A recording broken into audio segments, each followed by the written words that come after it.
I guess as a casual fan of the first movie and having not seen any of the follow-up adaptations or animated series, I'm I guess I'm very cautious, in a way cautiously optimistic. I guess more optimistic than I am with Power Rangers in terms of adaptations, but the trailer does seem to um want to replicate the look and feel of the original anime film, and I'm very curious as to how they're gonna explain if Motoko Kusanagi is supposed to be an Asian character. I'm very curious as to how they're going to explain why she has the appearance of a Caucasian woman, and whether or not that's going to play into the themes of humanity and identity, self-identity, and they're going to touch upon the major themes of the original movie. And in terms of like what makes us human, what's the point where we stop being human and being more machine. If maybe it's like that can play into it, where it's like people are allowed to choose their own appearances. It's like, do we end up losing a bit of our own uniqueness as a result of it? It could be something that can potentially lead to a lot of interesting ideas and questioning, and a lot of questioning certain things. So it can also bring to light it can be like a reflection of certain aspects of today's society in how we perceive ourselves through media, through advertisements, and how like everyone they try to put out this, like, this is what you're supposed to look like and this is what you should be striving for. If they could touch upon all of that in this movie, I think this could be like a very provocative film We in a definitely good way. we definitely got very philosophical for this time of the evening, Yeah. or in your case, that time of the morning. Ooh. Uh, Maybe it's just how my brain works when I woke up after a few hours of sleep. you do actually raise a good point because that is actually reflected in, as you say, the first movie, which to this day I still don't know how they pulled that off, even with the I think it was the re-edition where they actually updated the graphics in certain segments of the movie. I mean, other than that, the movie's pretty much untouched. But Hmm. I mean, it was because of that movie that we also got Blood the Last Vampire, which, oh dear, that was another live action adaptation they botched so badly. Hmm. I mean, Gianna June as Saya nailed it. The rest of the movie, ugh, it's just, ugh. I mean, I enjoyed the movie, but it's when you start rewatching it, when you get it home, you start seeing where it falls apart elsewhere. You think, yeah, this was one of those ones. Maybe you should have done a little bit more research because it just fell apart on itself, and I suppose that's what I'm worried about with Ghost in the Shell, because it's so beloved and because it's got such a, it's such an iconic franchise from the late '90s, particularly with regards to the anime, because I know it started out as a manga back in '89. Um, it's one of those ones where some people are almost afraid to go after it because it's like, ooh, do we really want to do this? Because we screw this up, people are not going to want to touch this for a while. Which is pretty much, similar context with the Power Rangers movie, because the first movie, oh dear. Huh? My brother says it will be the explicitive with the S word. Oh, I can Um, see where he's coming from. I don't know.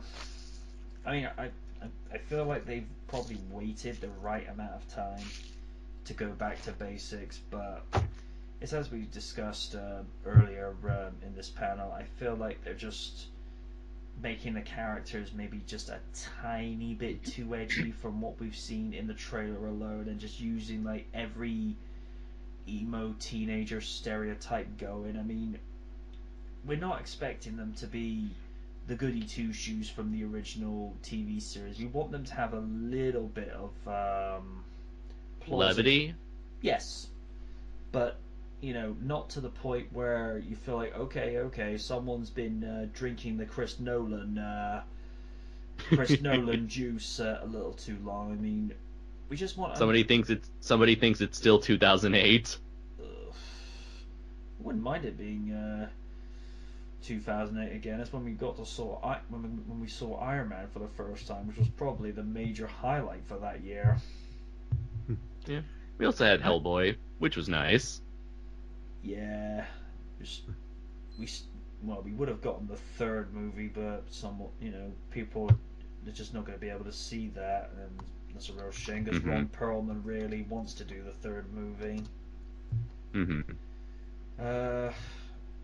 Then of course there's the Wonder Woman movie, which apparently some people have been privileged to see the test footage, and they're like, oh dear. And apparently there's been already rumors about concerning like some certain issues or certain drama behind the scenes. Ooh. And then there was like the Flash is also more rumors of like the Flash as director. I think he was leaving, and then maybe it's like something else involving Ben Affleck being really pissed off that it was announced he was attached to direct the Batman before he even said yes beforehand. It's as you pretty much said with regards to Suicide Squad. At this stage, Warner Brothers are in scramble mode, are just trying to play catch up with Marvel. Yeah. Random describe what Marvel has done with regards to the Avengers is they've taken their time with regards to finding the perfect recipe, finding what works to help make these characters relatable, actually be able to care about them. And Iron Man had 2 movies before he made it to the first Avengers movie. So with these characters, we've gotten to know them properly. We've gotten to know their little quirks, their little flaws, and what makes them work properly. Granted, at this stage, if you don't know who Superman or Batman is by now, what rock have you been living under, and what kind of cable do you have for that matter? Because you must have good cable to not know who these two are. But at the same time, with Dawn of Justice, they tried shoving so much in there that you could have taken that movie apart and you'd have 3 decent movies all in itself. And this is one little thing I don't really like touching upon too much, but for the love of all that's sacred, can you stop it with the Jesus metaphors with Superman? I mean, it was a little too much. When you see the Holy Cross in the background, when Superman's being carried down by Wonder Woman and Batman, and how he's got a cloth over him, I'm like, okay, guys, enough. Seriously, we get it. Superman, we know Superman is this larger-than-life character, but to compare him to Jesus, it's too much. It's what we call being a little bit taboo. You just don't go there. I don't know. I just felt like this. How to best describe this? It's like poking the bear. It's like poking the bear with a sore head with a stick. You just don't do it. Yeah.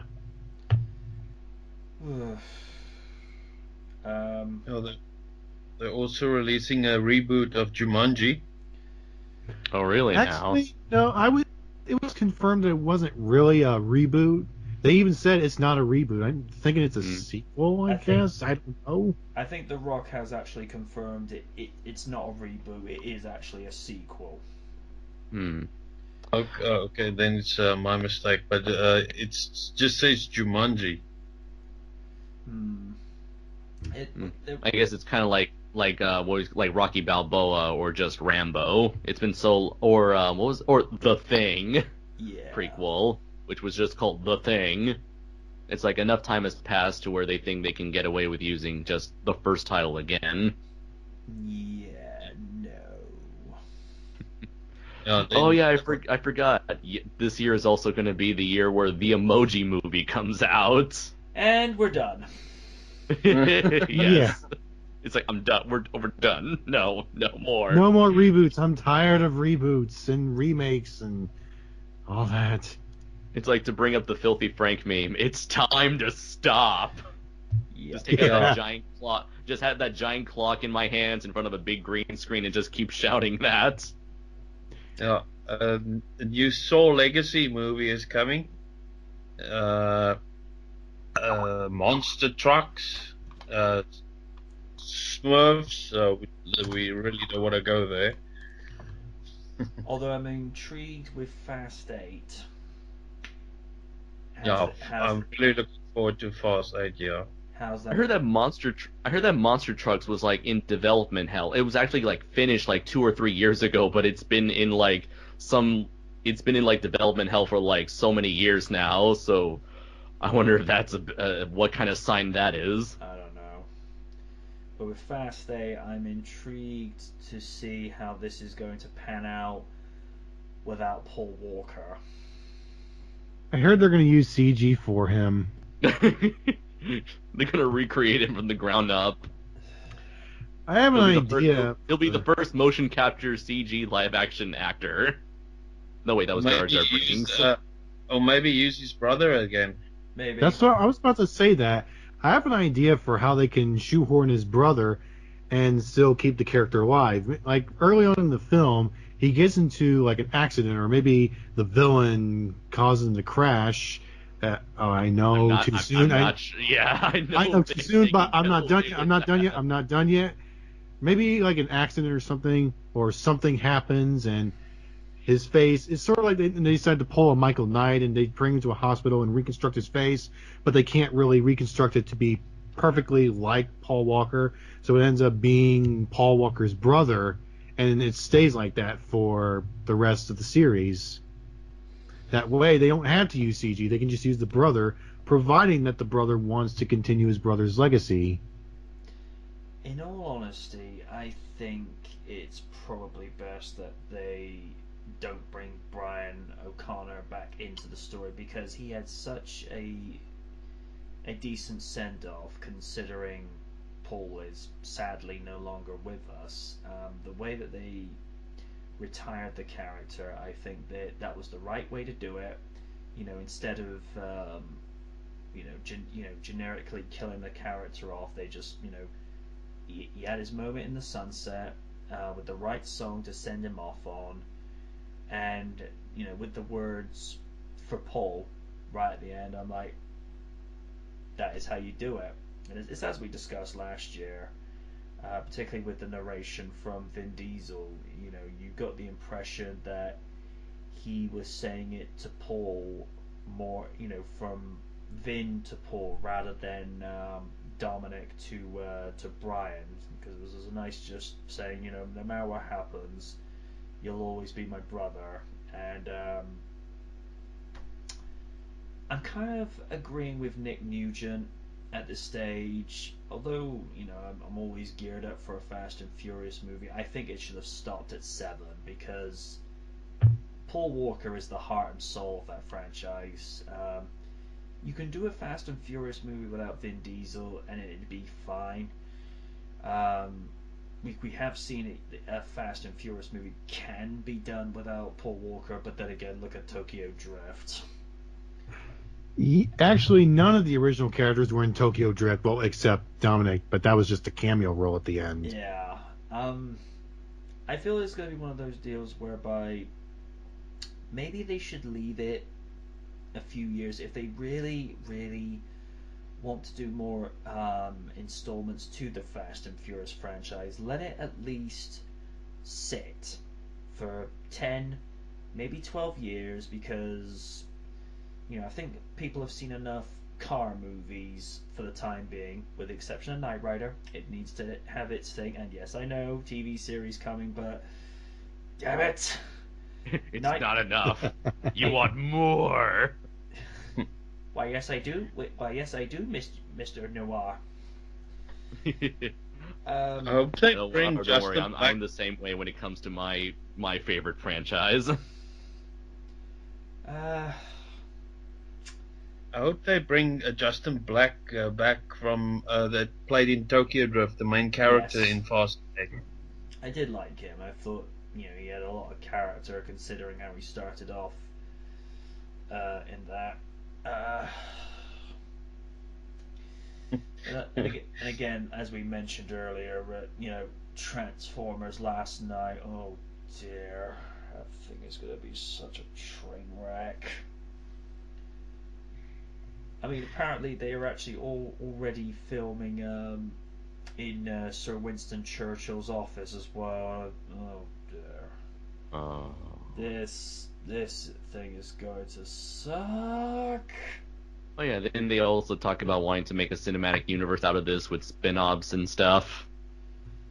They tried Ghostbusters, and look how that turned out. Mm-hmm. Well, I mean the new one, not the classic. The classic, they did that and it worked. They're trying it this time, and yeah. As we mentioned earlier in the panel before Kaiju Noir came in, if the original Ghostbusters had been awful beyond recognition and nobody had anything good to say about it, then by all means have at it. But when you have a movie franchise, particularly because people favor the original more over the second, I'm indifferent. I love both of them equally. When you have a franchise where people have made references, jokes, parodies, and had particularly in Casper, where you have Dan Aykroyd as like a 10-second cameo with Ecto-1 and in costume, and people who have cosplayed as the characters for like the last 30 years or so. It's like this thing doesn't need a reboot. What it needed was one more movie from the remaining, original cast members, just to do one last job and then pass the torch to a new generation. It could have been with the female cast members of the new movie, just to say, hey, we've seen you girls, we like what you're doing. And the symbolic passing of the torch would be them standing in front of them, passing the proton packs to them, and then just saying, keep on busting. And then they ride off into the sunset. They take control of the firehouse.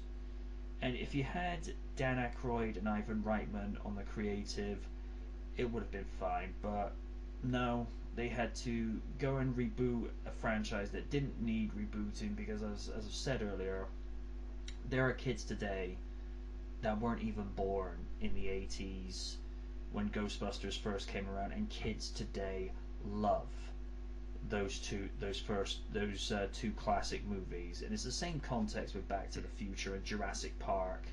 Kids that weren't even born when those two movies came out in their respective times, and you have people to this day that are maybe 10, 15, 20 years younger than us that adore these movies, that love them, and say, why on God's green earth are you taking something that doesn't need a reboot just to make money? Oh wait, I just answered my own question. And Paul Feig says he won?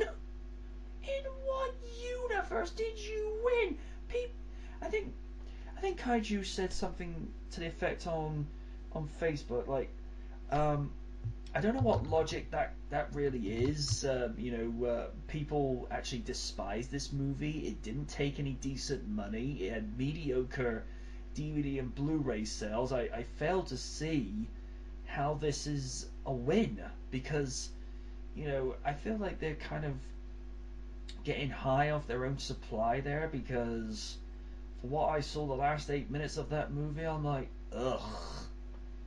I'm kind of glad I'm so glad I didn't go see it. That would have been like $7.50 of my money. I'd be like, yeah, I really didn't like this movie. I'd like my money back.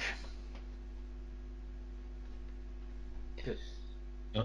And the director blames the original for his movie that sucked. Can you believe that? We have a word for that. We call that a cop-out. Or you could just blame the writer for trying to have so many callbacks to the first movie to begin with. Like we wouldn't keep comparing it to the first movie if you guys didn't weren't constantly reminding us of the first movie. Exactly. And when NDAs are expiring, when the original cast members who made their cameos start talking trash about the movie after it's been out, they're like, "Oh, Ernie Hudson, I see your NDA expired, and he's got no reason to be, to be safe." And funny thing, in an interview at the time before the movie came out, they asked Bill Murray his opinion. He just simply said, "No comment." when when Bill Murray, the guy that you know, whose performance stole the show in the first movie, doesn't even want to give an opinion. Just like, this movie sucks already. Indeed. Again, Yeah, and in the first trailer, they even got it wrong. Oh, They say in the first trailer they said 4 scientists. I mean, hello, 3 scientists, and Winston was a helping hand. and just for further context, it was 32 years ago, not 30. Just saying. I think we'll call it time here, guys. Yeah, we've been going on for 3.5 hours. Yeah, it's pretty much similar time that we went for last year. Mind you, I would have been put together a little bit more composed this evening if I was able to find the license key to the other recorder, but it is what it is. Mm-hmm. Just like to thank Finice for actually letting me know about the free recorder, because we wouldn't be able to. Well, we would be able to do this evening, but it would have been done via Google Hangout, and I don't know. That would have been fun either way.